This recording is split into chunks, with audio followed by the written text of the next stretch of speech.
एकमेक निज लक्ष्य रहता दे धरता पड़िया द्वे नाम शाखा पेड़ वागे विश्राम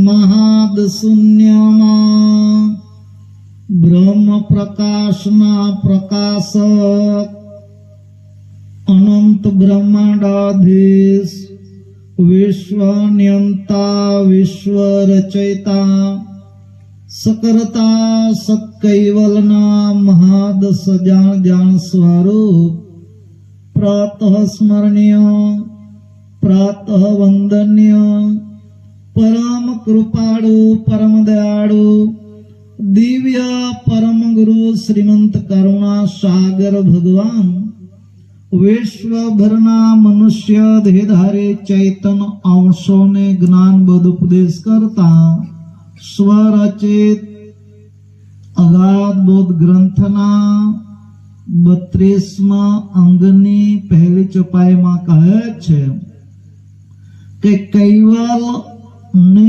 કૈવલના વેત્તા એકમેક નિજ લક્ષ્ય રહેતા સજ્જનો આ મંદિરને મૂર્તિ પ્રતિષ્ઠા થયેલ 77 વર્ષ મંદિરની પટ પ્રતિષ્ઠાનો દિવસ અને સુખાનંદ બાપજીની નિર્વાણ તિથિ તેના 77 વર્ષ થઈ ગયા. સજ્જનો આમ તો પરમ કૃપાળુ ભગવાન કરુણા સાગરનું જ્ઞાન ભગવાન કરુણા સાગરે આખા વિશ્વના માનવોને સંબોધીને પરમ ગુરુએ જ્ઞાન કથ્યું છે અને એ આખા વિશ્વની અંદર ભારત એ દેવભૂમિ ગણાય છે અને ભારત ખંડે ગુર્જર દેશે એમ સારસા એ પરમ કૃપાળુ ભગવાન કરુણા સાગરની કર્મભૂમિ છે. પ્રગટ ભૂમિ બાલકુવેર કાસોર છે અને કર્મભૂમિ ગુરુગાદી સારસા છે. સજ્જનો આપણો વિસ્તાર એટલે દક્ષિણ ગુજરાત તરીકે ઓળખાય છે અને જ્યાં પરમ ગુરુએ કર્મભૂમિ બનાવી એને મધ્ય ગુજરાત કહેવાય. પરમ ગુરુ ચૈતન અંશને વસાવ્યો છે તે પણ સ્થૂલ દેહના મધ્યમાં સૂક્ષ્મ દેહ, સૂક્ષ્મ દેહના મધ્યમાં કારણ દેહ, કારણ દેહના મધ્યમાં મહાકારણ દેહ, મહાકારણ દેહના મધ્ય ભાગે પરમ કારણ દેહ અને પરમ કારણ દેહના મધ્યમાં અંકુરવત પરમ ગુરુએ અંકુર ના મધ્યમાં ચૈતન અંશને વસાવ્યો છે. સજ્જનો અંકુર અરૂપ વસ્તુનું બનેલું છે. એ અંકુરની સામર્થતા તરીકે વ્યાખ્યા કરીએ તો અક્કલ, આરત, સુરતા, નૂરતા, નિજ ચૈતનતા અને ઉપજણતાનો અંશ. આ ખટ ઐશ્વર્ય સામર્થતાનું અંકુર બંધાયેલું છે અને આ માનવ શરીરનું બંધારણ માતાના ઉદરમાં જ્યારે બુંદનું જામણ થાય ત્યારે એ જ ખટ ઐશ્વર્ય દ્વારા આપણા માનવ શરીરનું બંધારણ માતાના ઉદરમાં પરિપક્વ થાય છે.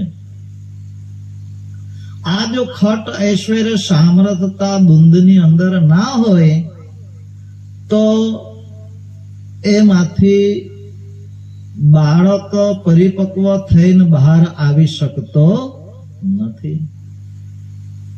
એટલે આ માનવ શરીરનું આરબલ ક્યારે નક્કી થયું?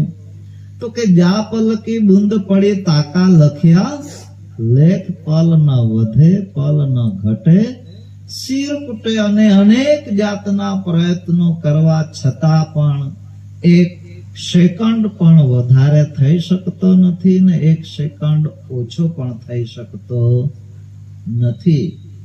એને ભાગ્ય પણ કહેવાય, વિધાતાના લેખ પણ કહેવાય. જે જગતના લોકો વિધાતાના લેખ તરીકે માને છે, ભાગ્ય તરીકે માને છે, એ તે દિવસે જ આ માનવ શરીરનું આરબલ ભાગ્ય બી છે એ સાબિત થાય. પણ એ ભાગ્યને ફળીભૂત ક્યારે થશે? કે આજ માનવ જન્મે આપણને કૈવલ પદની પ્રાપ્તિ થાય. એવું જ્યાં સુધી આપણે કર્મ ના કરી શકીએ, આપણા નાના બાળકોને આપણે પરમ ગુરુ ભગવાન કરુણા સાગરના સંસ્કાર આપી શકીએ, નાના બાળકોથી લઈને મોટા બધા જ પરમ ગુરુમય બની જાય, આવું વાતાવરણ આપણું પણ હોવું જોઈએ. એવું વાતાવરણ આ ગામોમાં પણ હોવું જોઈએ. અને એવું વાતાવરણ ઊભું કરવા પક્ષે દરેક ગામમાંથી દરેક વડીલોને, દરેક બાળકોના જે માતા પિતાઓ જે હશે એમને મારી નમ્ર વિનંતી છે.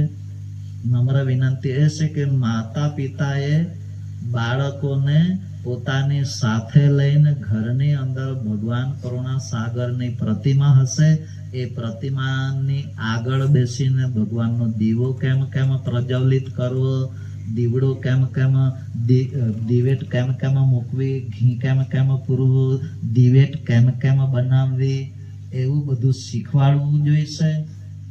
ભગવાનને કેમ કેમ બંદગી કરવી, નમન કેમ કેમ કરવું, આરતી કેમ કેમ કરવી, પૂજા કેમ કેમ કરવી, ભગવાનને થાળ કેમ કેમ ધરાવો, સંતો આવે ત્યારે તેમને કેમ કેમ બંદગી કરવી, આ બધું દરેક હરિભગતો, દરેક માતા પિતા પોતાના ઘરની અંદર બાળકને જો શીખવાડશે ત્યારે આપણી પણ પેઢીથી દર પેઢી આગળ ને આગળ આપણા જ્ઞાન માર્ગની અંદર આગળ વધતી રહેશે. અને એ ક્રિયા કરવામાં જો ચૂકી ગયા તો તમારે છોકરાઓને મોબાઈલ તો લઈ જ આપવું પડશે, એમાં તો કઈ બાદ થવાનું નથી. અત્યારે ફરજિયાત શિક્ષણ જ મોબાઈલ ની અંદર આવવા લાગી ગયેલું છે, એટલે છોકરાઓને મોબાઈલ તો લઈ જ આપવો પડશે. તમે પછી બાળકને કદાચ મંદિરમાં નહીં લઈ આવો તો એ તમારી ભૂલ ગણાશે. પણ એ ભૂલ બાળક માગણી નહીં કરશે કે તમે અમને મંદિરમાં કેમ નહીં લઈ ગયા, એમ બાળક નથી કહેવાનું, પણ મોબાઈલ તો ફરજિયાત માગણી કરશે. એટલે અત્યારે આવા કમ્પ્યુટર યુગના જમાનાની અંદર બાળકોને આપણને નહીં આવડશે, એ બાળકોને આવડશે, આ સત્ય હશે. પણ જ્યાં સુધી ધર્મ હશે તો બરાબર, પણ આધ્યાત્મિક ક્ષેત્રે માણસના શરીરમાં ધર્મ પણ જરૂરી છે, ભણતર પણ જરૂરી છે.